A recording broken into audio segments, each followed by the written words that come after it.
and unsurpassed, penetrating and perfect Dharma is rarely met with, even in 100,000 million kalpas.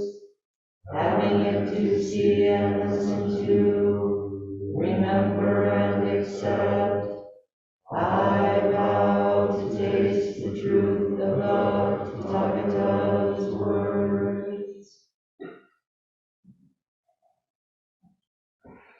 Good morning, everyone. Morning. Thank you for being here.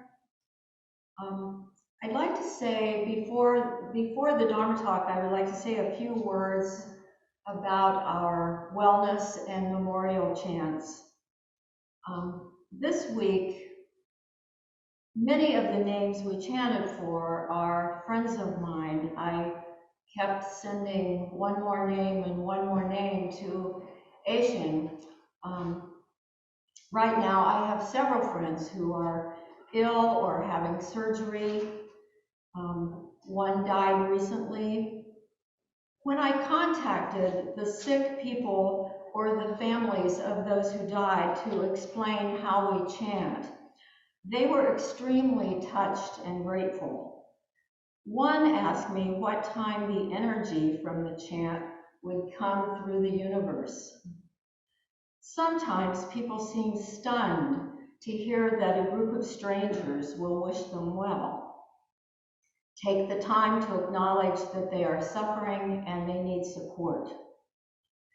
Several years ago, the New England Journal of Medicine conducted a study and divided a large group of sick people into those people were praying for and those no one was paying attention to. Since they were scientists, the doctors expected that there would not be a difference, but they were very surprised to find that the group who knew people were praying for them recovered significantly better and more quickly. When people feel supported and connected to a community, they are just healthier and happier. The chants also benefit us because they provide a concrete way for us to do something about another person's suffering. This is just something our Sangha does. So feel free to contact Aishin if you know someone we should keep in our thoughts. During holidays, all major religions tell the stories of their origins. Our most intense practice period is Rohatsu, the week that includes Buddha's Enlightenment Day, December 8th. And we just completed that very significant week. It feels like a pushing of the spiritual refresh button, I think. It is fitting, therefore, that we retell the story of Buddha's enlightenment. There are many versions of the story. I have chosen one by Barbara O'Brien. The historical Buddha, also called Gautama Buddha or Shakyamuni Buddha, was believed to have been about 29 years old when he began his quest for enlightenment. His quest was accomplished about 6 years later when he was in his mid-30s. The story of the Buddha's enlightenment is not told exactly the same way in all schools of Buddhism. There are, of course, elements of folk history and fable at work here, as the details of Siddhartha Gautama, a clan prince living roughly between the years of 563 to 483 BCE, are not precisely known. It is certain, however, that this young prince was an actual historical figure, and that the transformation he underwent set in place a spiritual revolution that continues to this day. Raised in a life of privilege and luxury and protected from all knowledge of pain and suffering, young Prince Siddhartha Gautama, at the age of 29, is said to have left the family palace to meet his subjects, at which time he was confronted with the reality of human suffering. Having been confronted with the four passing sights, a sick person, an aged person, a corpse, and a holy man, and greatly troubled by them, the young prince renounced his life, left his home and family to discover the truth of birth and death, and to find peace of mind. He sought out one yoga teacher after another, mastering what they taught him and moving on. Then, with 5 companions, for 5 or 6 years, he engaged in rigorous asceticism. He tortured himself, held his breath, fasted until his ribs stuck out like a row of spindles, and he could almost feel his spine through his stomach. Yet, enlightenment seemed no closer. Then he remembered something. Once as a boy, when sitting under a rose apple tree on a beautiful day, he had spontaneously experienced great bliss and entered the first dhyana, meaning he was absorbed in a deep meditative state. He realized then that this experience showed him the way to realization.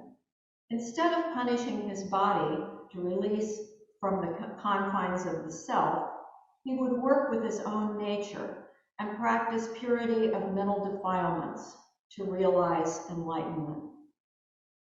He knew then that he would need physical strength and better health to continue. About this time, a young girl came by and offered the emaciated Siddhartha a bowl of milk and rice. When his companions saw him eating solid food, they believed he had given up the quest, and they abandoned him. At this point, Siddhartha had realized the path to awakening was a middle way between extremes of the self-denial he had been practicing with his group of ascetics and the self-indulgence of the life he'd been born into. At Bodh Gaya, in the modern Indian state of Bihar, Siddhartha Gautama sat beneath a sacred fig tree and began to meditate. According to some traditions, he realized enlightenment in one night. Others say 3 days and 3 nights. Others say 45 days. When his mind was purified by concentration, it's said he acquired the 3 knowledges.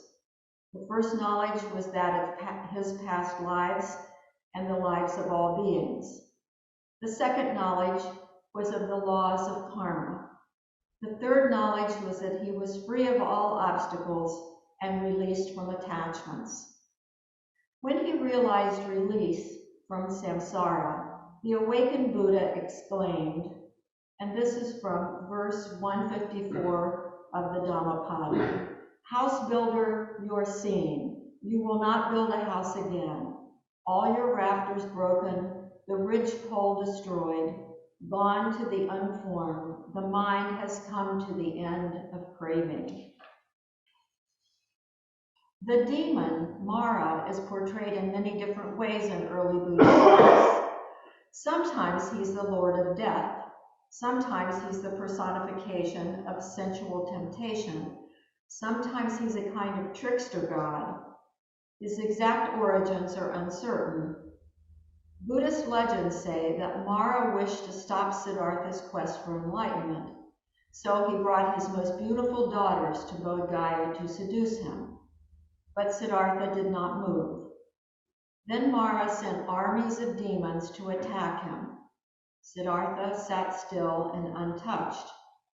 Then Mara claimed that the seat of enlightenment rightfully belonged to him and not to a mortal. Mara's demon soldiers cried out together, "I am his witness." Mara challenged Siddhartha, "These soldiers speak for me. Who will speak for you?" Then Siddhartha reached out his right hand to touch the earth, and the earth itself spoke, "I bear you witness." Mara disappeared. To this day, the Buddha often is portrayed in this earth witness posture, with his left hand palm upright in his lap and his right hand touching the earth. And as the morning star arose in the sky, Siddhartha Gautama realized enlightenment and became a Buddha. After his awakening, the Buddha remained at Bodh Gaya for a time and considered what to do next. He knew that his great realization was so far outside normal human understanding that no one would believe or understand him if he explained it. Indeed, one legend says he tried to explain what had happened to a wandering mendicant, but the holy man laughed at him and walked away. Eventually, he formulated the Four Noble Truths and the Eightfold Path so that people could find the way to enlightenment for themselves. Then he left Bodh Gaya and went forth to teach. Thich Nhat Hanh reminds us that enlightenment or awakening is happening all the time. He says it is not something that happens once and then it's complete.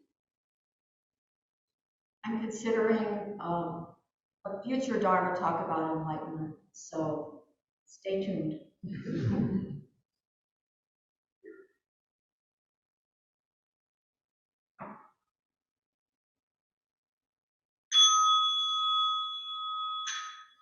May the merit of this penetrate into each thing and all places, so that we and every sentient being together can realize the Buddha way.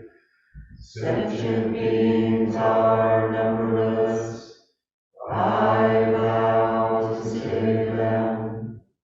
Desires are inexhaustible.